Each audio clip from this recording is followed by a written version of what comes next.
Hi friends, তো দেখো আমি এখানে কাতলা মাছ ধুয়ে ভালো করে হলুদ লবণ মাখিয়ে নিয়েছি। এদিকে আমি কড়াইতে তেল দিয়ে দিয়েছি, তেলটাও আমার গরম হয়ে গেছে। এবার আমি মাছগুলো ছেড়ে দেবো।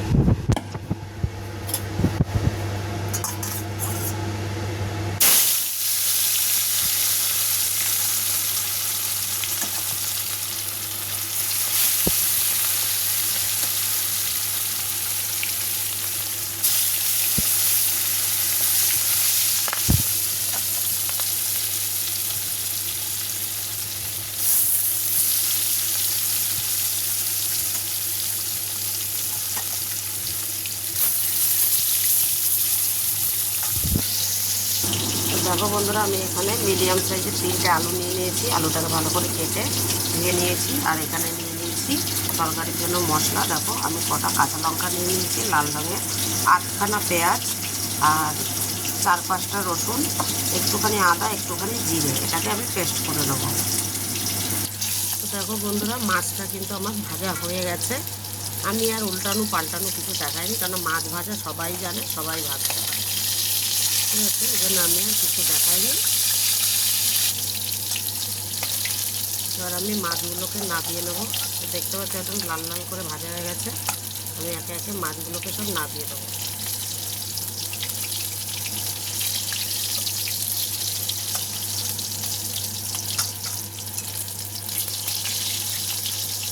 মাছের পিসটা কিন্তু একটু মোটা বেশি, তাই এটাকে একটু ভালো করে ভাজতে হবে, যাতে ভেতরটা ভালো করে হয় আর তেল মশলাও ঢোকে।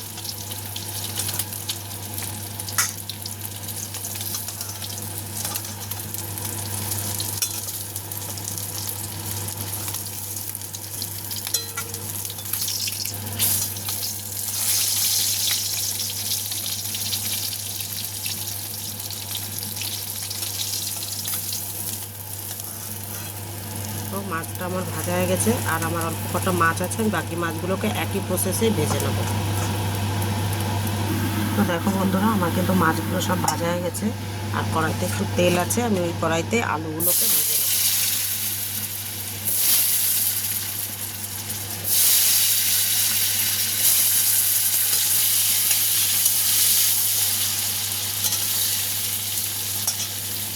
তো দেখো বন্ধুরা, আলুগুলো কিন্তু আমার সব একদম ভাজা হয়ে গেছে। আমি লাল লাল করে ভেজে নিয়েছি।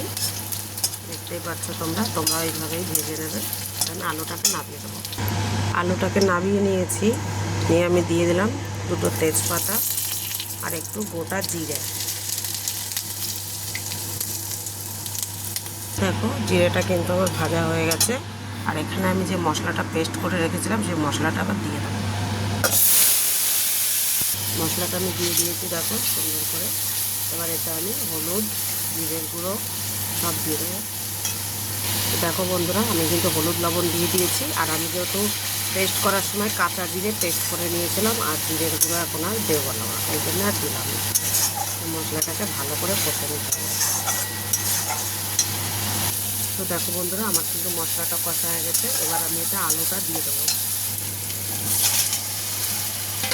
একটু জলের সাথে আলুটাকে দিয়ে এবার ভালোভাবে কষে নেব।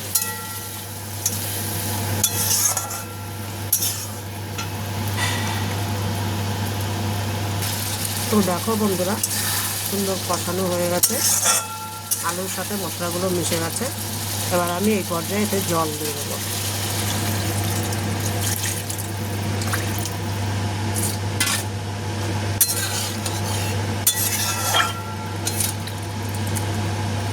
এবার এটাকে ঢাকা দিয়ে দেবো। দেখো বন্ধুরা, আমি ঢাকনাটা নামিয়ে দিয়েছি।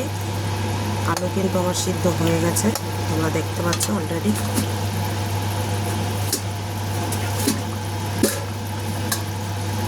এবার কিন্তু আমি ভেজে রাখা মাছগুলো এক এক করে সব দিয়ে দেবো।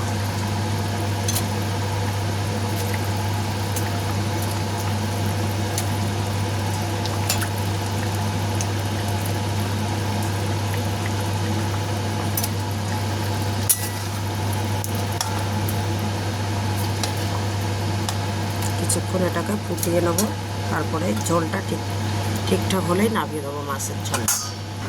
তো দেখো বন্ধুরা, তরকারিটা আমার হয়ে গেছে। আর আমি দেখো নামিয়ে দিচ্ছি, কালারটা দেখতে পাচ্ছ কত সুন্দর এসছে, একদম মনে হবে যেন কত মশলা, কিন্তু বেশি মশলা না, একদম কম কম মশলা দিয়েই করা। তোমরা এভাবে বাড়িতে ট্রাই করতে পারো। ভালো লাগলে অবশ্যই লাইক, কমেন্ট, শেয়ার আর সাবস্ক্রাইব করতে একদম ভুলো না। তোমরা এইভাবে বাড়িতে রান্না করে সবাইকে খেতে থাকো, দেখবে সবাই ভালো বলবে। Good bye.